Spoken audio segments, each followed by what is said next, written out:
Thomas the Tank Engine enjoys taking specials. Today he was bringing a special to Brendam Docks. His load was to go onto a cargo ship. The ship was scheduled to depart at sundown. Thomas had to get to the docks before then. But the load was very heavy. So Thomas puffed as hard as he could. He pulled so hard, he broke his coupling rods. He wasn't going anywhere. "Oh dear," Thomas said, "I'll be late." His driver saw an old shed near the track.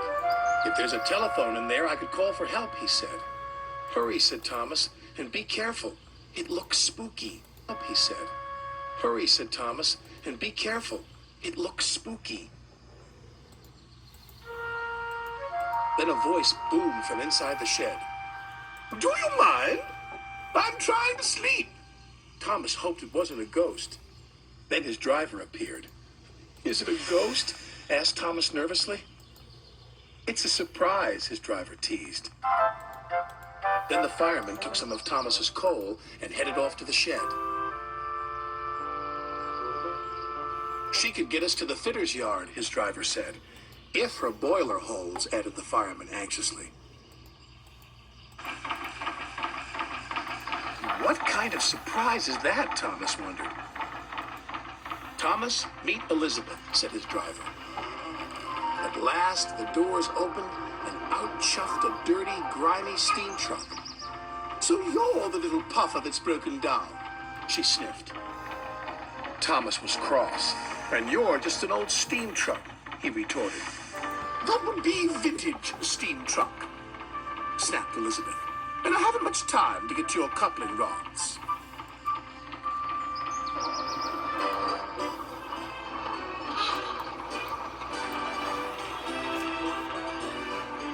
The driver was concerned. Elizabeth was making awful grinding sounds. "She's not built for hills," he said anxiously. "You're losing steam," he called. "She's not built for hills," he said anxiously. "You're losing steam," he called. "Just catching my breath," Elizabeth chuffed.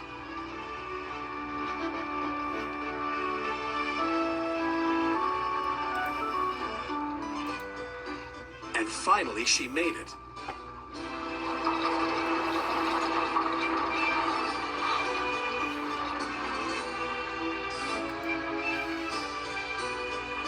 When Elizabeth returned with Thomas's coupling rods, she was pleased with herself. "And next time, don't be so careless." She was pleased with herself. "And next time, don't be so careless," she scolded. Thomas thought Elizabeth was the rudest truck he'd ever met, but he was very happy to get his new coupling rods.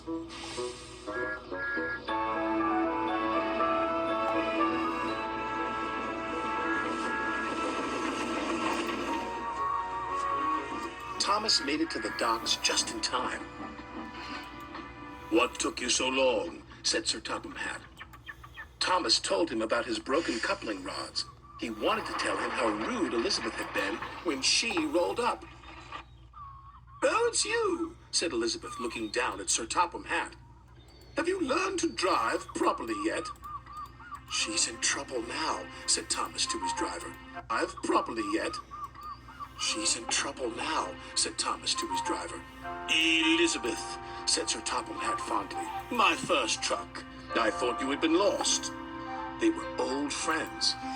It was too much for Thomas. Then Elizabeth told Sir Topham Hatt how she'd been left in the shed for years. Sir Topham Hatt was so pleased Elizabeth had been found. He asked Jem Cole to restore her to her original beauty. And soon Elizabeth had a rich, dark color and gleaming coachworks. "You're the grandest truck in the whole railway," Sir Topham Hatt said proudly. "I know," said Elizabeth even more proudly. And Thomas had to agree. She did look grand.